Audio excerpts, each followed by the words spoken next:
Political attention ను build చేసుకునేందుకు అప్పుడప్పుడు లీడర్లు సెన్సేషనల్ కామెంట్స్ చేస్తుంటారు. ఆధారాలు లేకుండా ప్రత్యర్థి పార్టీలపై, నేతలపై రెచ్చిపోతుంటారు. చేసిన ఆరోపణలపై ఆధారాలను అడిగితే త్వరలోనే వాటిని బయట పెడతామని అనడం నేటి రాజకీయాల్లో సాధారణమైపోయింది. ఇప్పుడు కేటీఆర్ చేసిన కామెంట్స్ కూడా ఆ కోవలోనే కనిపిస్తాయని అభిప్రాయం వ్యక్తమవుతోంది. తాజాగా కంచగచ్చబౌలిలోని భూములపై సంచలన ఆరోపణలు చేశారు. 400 ఎకరాల భూముల వేలం వెనుక భారీ కుంభకోణం దాగి ఉందన్నారు. ఆ స్కామ్ వివరాలను త్వరలోనే బయట పెడతానన్నారు. కానీ ఎప్పుడు అనేది చెప్పలేదు. హెచ్సియు ల్యాండ్ ఇష్యూ ఇప్పుడు తెలంగాణ రాజకీయాల్లో హాట్ టాపిక్.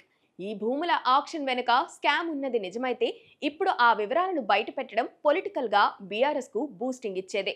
స్టూడెంట్స్ కూడా బీఆర్ఎస్ కు అట్రాక్ట్ అవుతారు. ఇంతకు మించిన మంచి సమయం మళ్లీ రాదు. కానీ కేటీఆర్ మాత్రం త్వరలోనే బయట పెడతా అంటున్నారు.